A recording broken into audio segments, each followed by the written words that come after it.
အင်္ဂလိပ်လိုတကယ်တက်လား Yes ငါတေချာပြောမှာ Yes ဘယ်နှခါရက် လေးက လေးတေချာတော့မတော့နဲ့အင်္ဂလိပ်လိုတကယ်တက်လား ကြိုက်တာမေး အဲ့ဆိုလို့ရှိရင်ငါနည်းနည်းမေးမယ်အတန်တော်လေးနည်းနည်းမေးမယ် အားကြိုက်တဲ့တန်တော်မေး အင်္ဂလိပ်လို BA ဘာသာထွက် ဟောကလေးတော်တည်တယ် BA ဘာပွား BY ဘိုင်း BA BY ဘပိုင် BA BY baby ခလေး ဟောရေးတဲ့ဒီစောက်ကလေးမေးနေသေးတယ် အင်္ဂလိပ်လို GO ဘာသာထွက် AD GO80 GO80 go စိတ် ဒီစောက်စိတ်မေးပြန်ဟော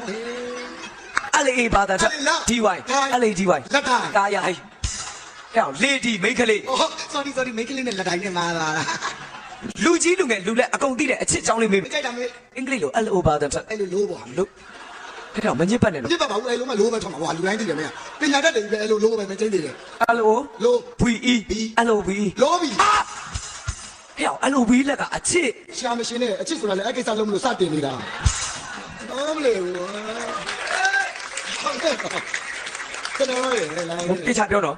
အတန်တော်လေးနည်းနည်းထပ်မေးမယ် ကြိုက်တဲ့အတန်တော့ကိုမေးဖြေတတ်မယ် အင်္ဂလိပ်လို PEA ကဘာသာထွက် PE ရ P ရ DEA က D ရ HEA က P ရ LEA ကတိုးချော်ဘာလို့ စဉ်းစားနေတာ စဉ်းစားရင်ခေါင်းကုတ် မိစရာကောက်လာတာ အာ